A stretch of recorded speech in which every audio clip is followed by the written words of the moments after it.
Good chunk.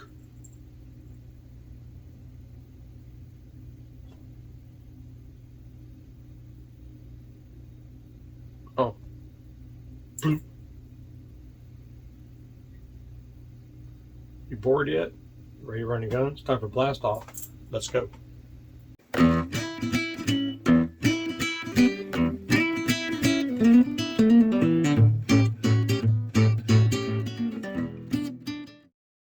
Guys, Todd here with you. Welcome back to Bassin 101.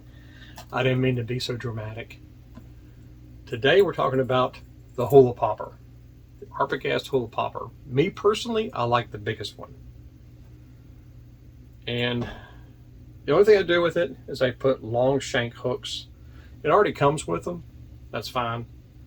But I use the Eagle Claw Black Nickel. They're a little bit longer shank. And I also put split rings on these things. And not only that, where the rear hook hanger is right here, I think I showed this to you before, a year, 2 years back, but I seal with super glue and toothpick, just something simple, nothing fancy. I seal the holes, and on the very back stem, I take the skirt off. I drill a very small, about 1/16 inch hole right in the center of the peg that the skirt sits in, and I put a screw eye in there. It doesn't have to be very much at all. Very small little screw eye back in there. Super glue it so the threads don't come out.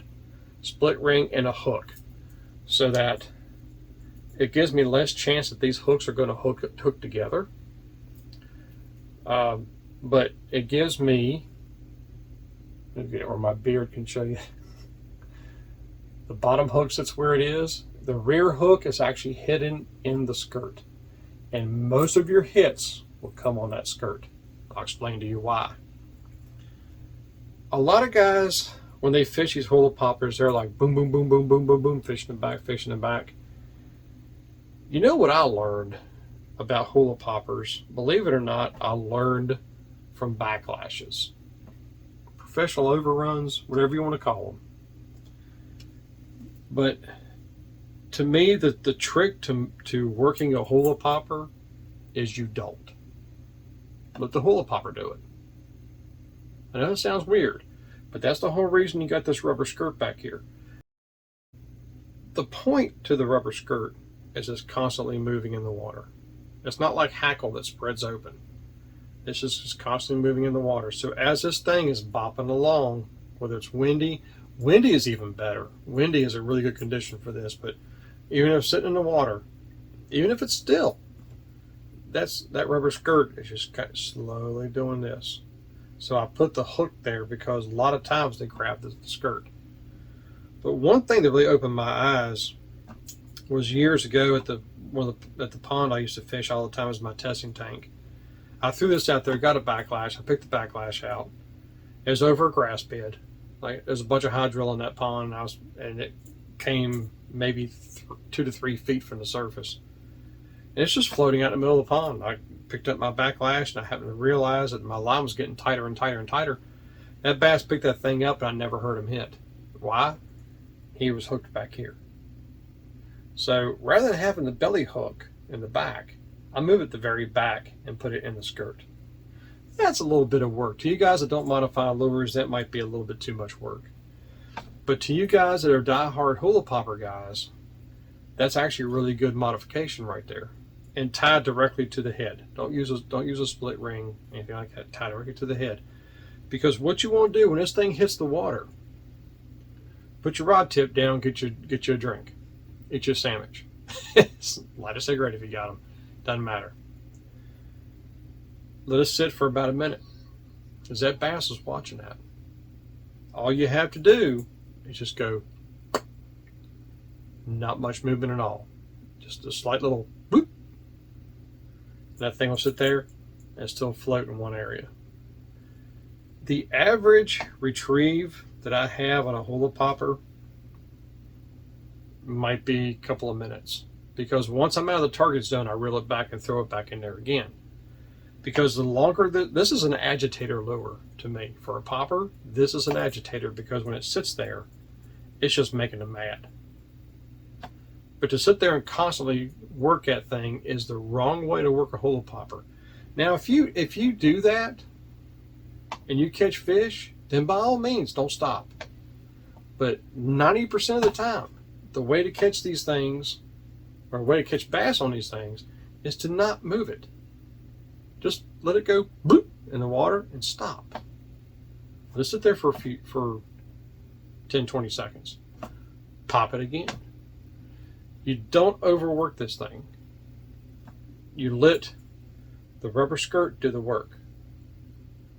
I don't know if color patterns really make much of a difference. My favorite is just the regular Coach dog with an orange belly. That's just my favorite pattern with a black and yellow skirt.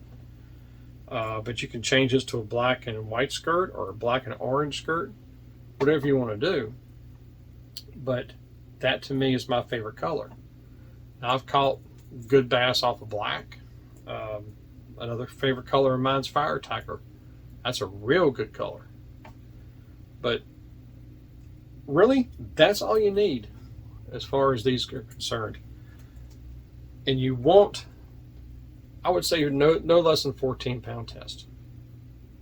No less than 14-pound test. So,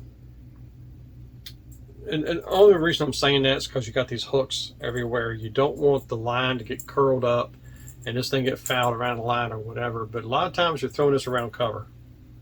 This is fished around lily pads, grass beds, brush piles, and it just gives you a different lure to throw at these targets. But you don't use light line. Like I said, 14-pound to me is like the lightest I'd throw this thing on. Because if they grab this thing, especially if you don't see it because they grab the skirt, just take the lure with them. A lot of times they'll go right down in that cover, whether it's lily pads, grass, or brush piles. They'll go right down in there. This is not an open water bait, okay? This is a target bait. But if you have submerged grass that's growing close to the surface out in open water, then you can throw a bait like this. But you need irregular features in that grass line, whether it's a point or an indention or maybe a skip in between two different grass piles. That's what you need. That's what you throw this over. But just going down a grass line is not good. Not with a bait like this. You want like a spook or a popper or something like that. But for a hula popper, you've got to have target-oriented areas to fish this thing. Now, like I said, 14-pound test or more. Don't go less than 14. And that's really all I got, guys. That's all I have for a hula popper. Like I said, I've caught a lot of bass off this hula popper. Believe it or not, I've caught big smallmouth off of hula poppers in the river. If you're targeting eddies in the current, and you got an eddy, which is just backwater, I throw the hula popper up into the current, let it wash down to the eddy, and just let it do its thing. And then if nothing happens after a couple of minutes, I'll bloop one time and just let it sit there in that eddy. And just let it sit there and of course you can imagine what that skirt's doing in the current. So that's all I have for the hula popper, guys. It's a great bait. It's a bait that doesn't get the attention it really should get. And it's only been around for decades and decades and decades and decades. So definitely one of Fred Arbogast's best designs right there for sure. So that's all I have, guys. So until next time, may the Father bless you and keep in Yeshua's name. And as always, fish on.